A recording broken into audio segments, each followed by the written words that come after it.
Hello guys! Welcome back to my channel. For today's video, i-share ko po sa inyo kung ano po yung bago kong company.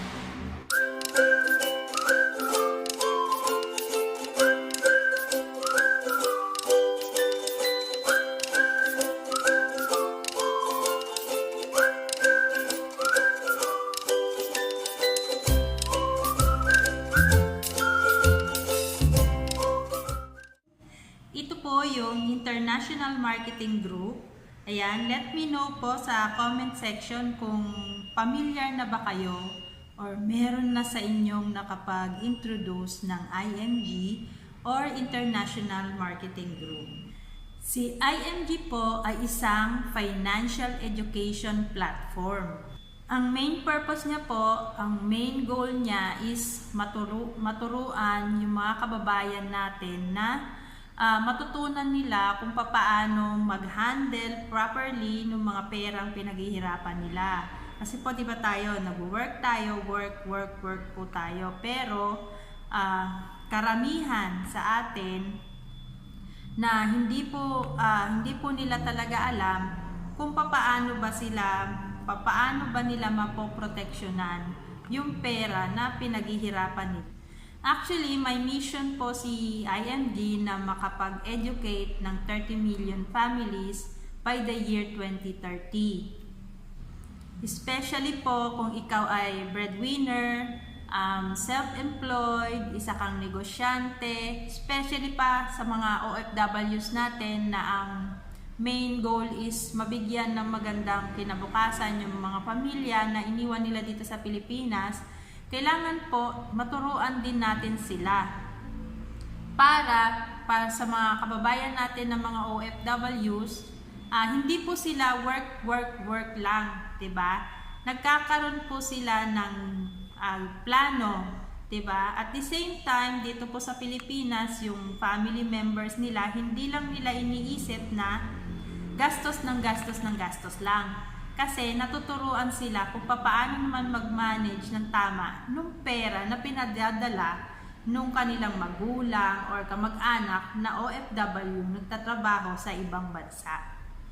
Ang International Marketing Group po ay may mga office sa Makati, sa Omnis Tower, sa Kings Court 1 at saka po sa The World Center building. Ang International Marketing Group po ay na-establish noong March 7, 2002. Kaya kung para po sa mga kababayan natin na hindi pamilyar, ako din po, nung una ko tong narinig, bago siya sa pandinig ko. Pero nung ni-research ko siya, 22 years na pala siya.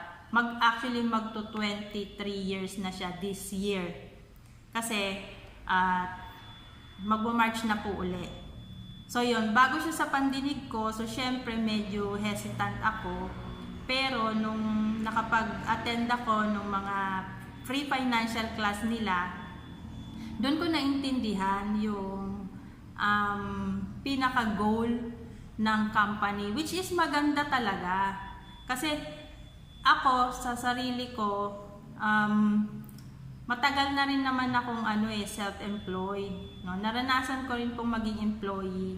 Pero wala namang talagang nagtuturo kung paano mo mapoproteksyonan, kung paano yung tamang savings, kung paano mo mapoproteksyonan yung perang pinaghihirapan mo. Most of the time, umiikot lang yung mundo natin sa trabaho, 'di ba? Uwi ng bahay, ganun lang. Magtatrabaho ka, uwi ka ng bahay, asikasuin yung bahay, no? Wala sa atin yung pagka nagsweldo, 'di ba? Ang una nating iniisip, bayaran na agad yung mga dapat bayaran. So, dito po matututunan natin kung paano yung tamang way para in the future hindi po tayo magiging kawawa.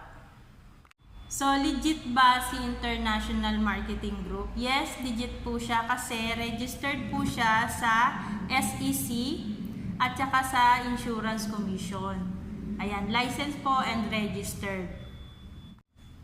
So, si International Marketing Group po, sinishare niya yung secret The Secret to Saving and Building Your Future. Actually, dito po galing yung mga tinuturo sa amin dito sa IMG. Itong book na to, ito po ang sinusundan. The Secret to Saving and Building Your Future.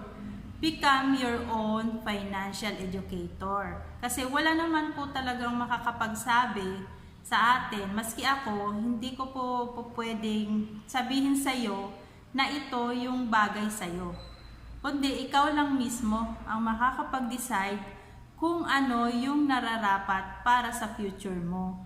Ang pinaka-goal lang ni IMG is turuan ka at bigyan ka ng idea kung paano ka mag-uumpisa. Ang sabi din dito, financial education is not just for the wealthy. It is for everyone. Kaya kahit na ikaw ay isang vendor sa kalye, nagtitinda ka ng chicharon, ng balot, ng barbecue, at kung ano pa yung iyong trabaho, mula sa pinaka-professional hanggang sa pinaka-laylayan, kahit Metro Aid ka ba, kailangan mo to.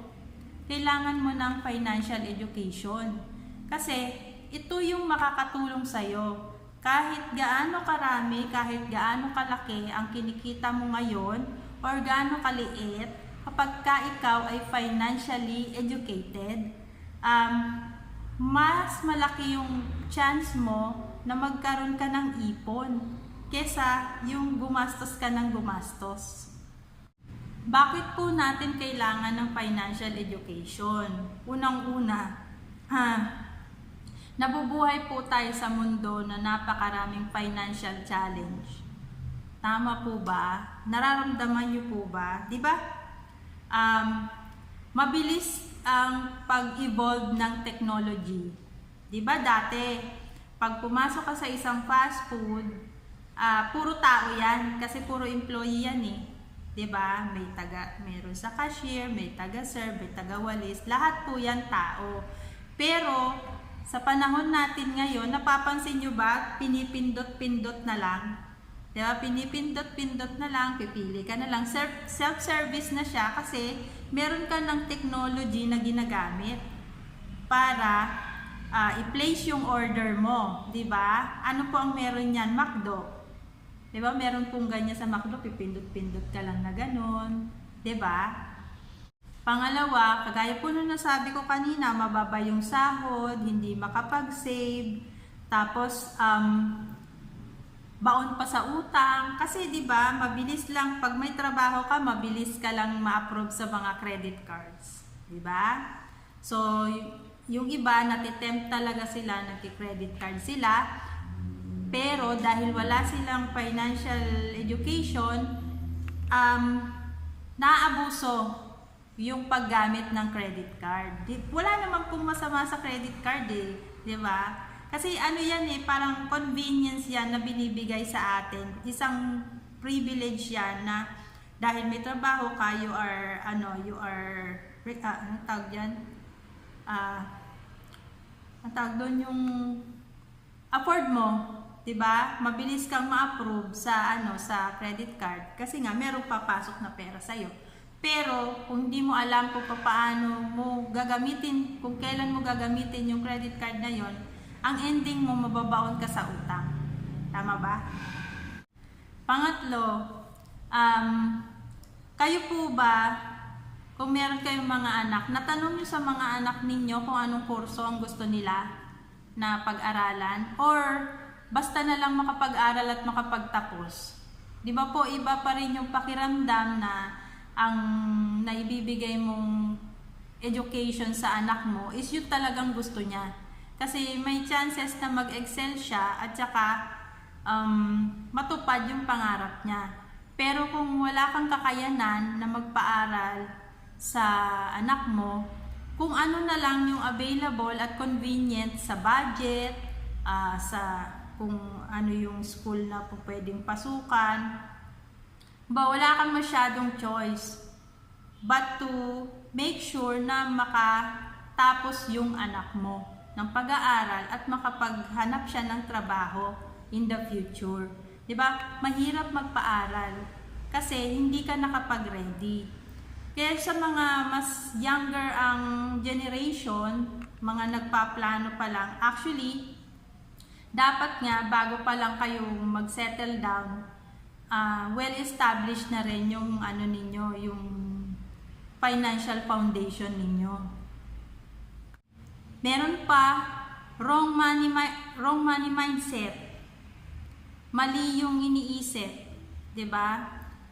Ang iniisip lang palagi pag humawak ng pera, gastos, 'di ba? Mali yung pagbabudget, hindi marunong mag-budget. Mali yung sinusundan na way. Kaya wala pong naiipon. Naniniwala po ba kayo na merong saving the wrong way and saving the right way? Yan po yung tinuturo dito sa sa International Marketing Group, yung saving the right way.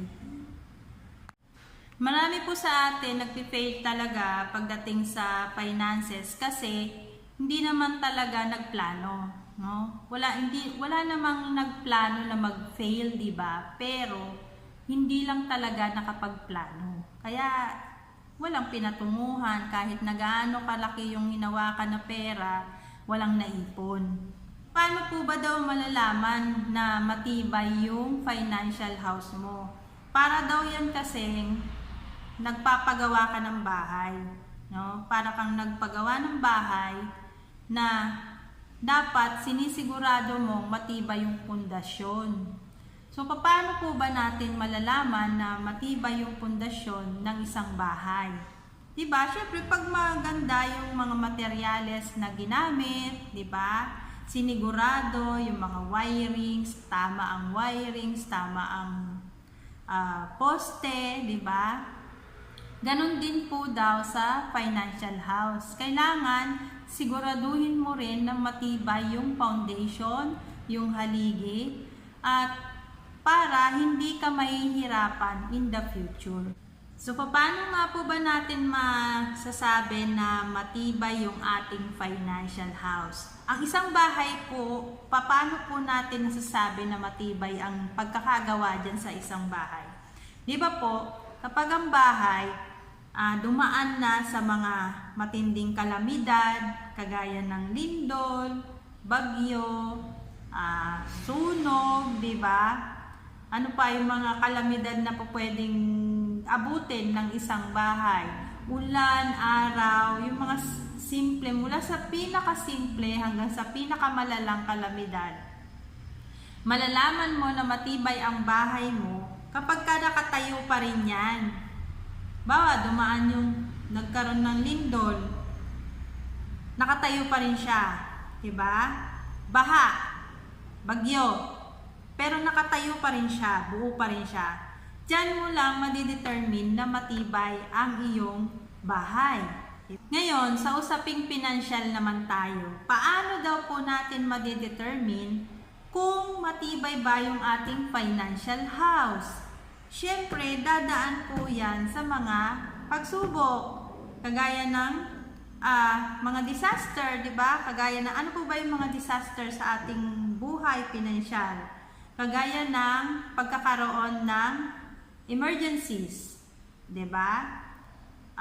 Pagkakaroon ng sakit, 'di ba? Yung merong nasira sa mga gamit sa bahay, nasiraan ka ng sasakyan, meron kang kailangan ipa-repair, 'di ba? Merong namatay. Yan, lalong-lalo na po kung merong namamatay. May nagkakasakit ng malala, nagkakasakit ng matagal. Hindi po ba tayo mapipilay when it comes to finances? Pag tayo po hindi tayo affected, ibig sabihin matibay po ang ating financial house. So that's it for today's guys. I hope meron akong nai-share sa inyo na relevant para po sana nakatulong ako sa inyo na ma-realize ninyo na hindi po habang buhay tayo po ay magtatrabaho. At some point in our lives, gugustuhin po natin mag-rest, no? Mag-relax. Hindi po tayo habang buhay bata, hindi po tayo habang buhay kayang magtrabaho. Kaya po habang kaya pa natin, mag-start na po tayong mag-ipon. Mag-start na po tayong i-educate yung sarili natin kung paano ba natin mapapaunlad yung ating buhay pinansyal.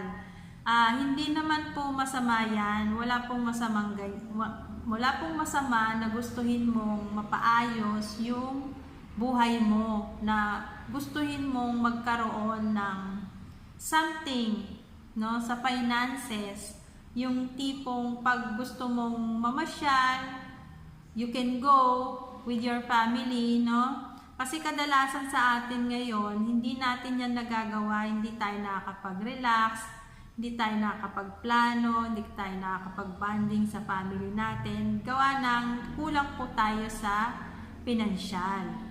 Pero kung magagawan natin yan ng paraan, ngayon pa lang, konting sacrifices lang naman yan, 5 years or 10 years na ano. Pero yung mga sacrifices na yan, magbubunga po yan, no? Kailangan lang po mag-umpisa sa mga sarili natin and then ibaba natin sa family natin. Kasi kung tayo ay educated financially, pagkatapos yung mga kasama natin, family members natin, ay hindi po sila kaparehas ng thinking natin, mahirap po yan. Kailangan i-influence din natin sila na ganun din yung gawin nila para pare-parehas po kayong makinabang, pare-parehas tayong makikinabang in the future. Again, this is Miss Ann. Until my next video po, kung nagustuhan po ninyo, i-share nyo po sa mga kakilala ninyo na sa palagay ninyo makakatulong din sa kanila itong video na ito. Yan, that's all for today's guys. Thank you for watching. Bye-bye!